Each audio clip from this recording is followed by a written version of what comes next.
Good morning mga kabudol.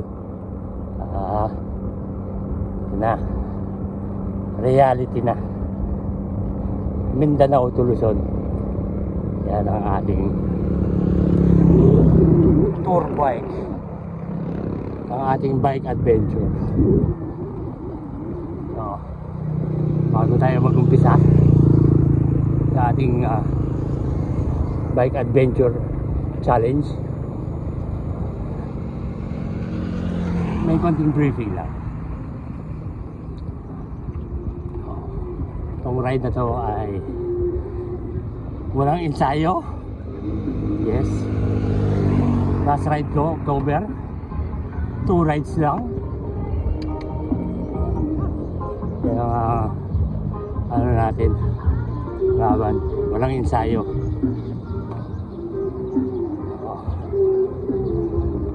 Ang challenge natin ngayon ay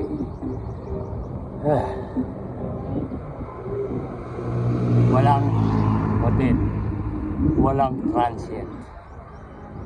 Makarating tayo ng Luzon, diba? Time, limited time. Take your time tayo ngayon.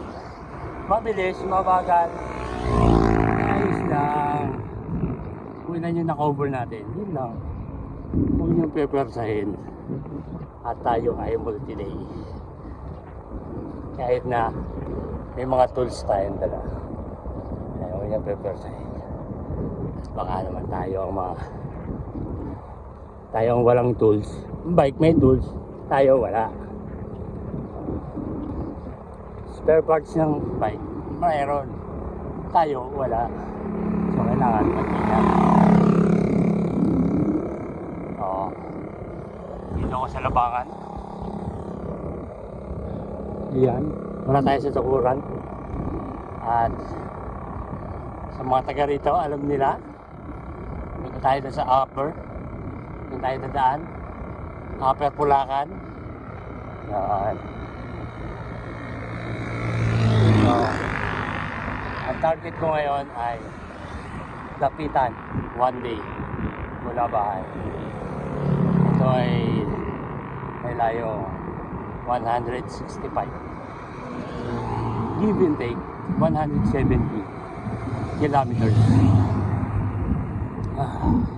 So dito, Labangan, Upper Pulacan, Mulabe, Josepina, Osmeña, Dapitan. Yun. Malapit lang. Konting bayan lang yan. Enjoy the view. Enjoy the sunrise.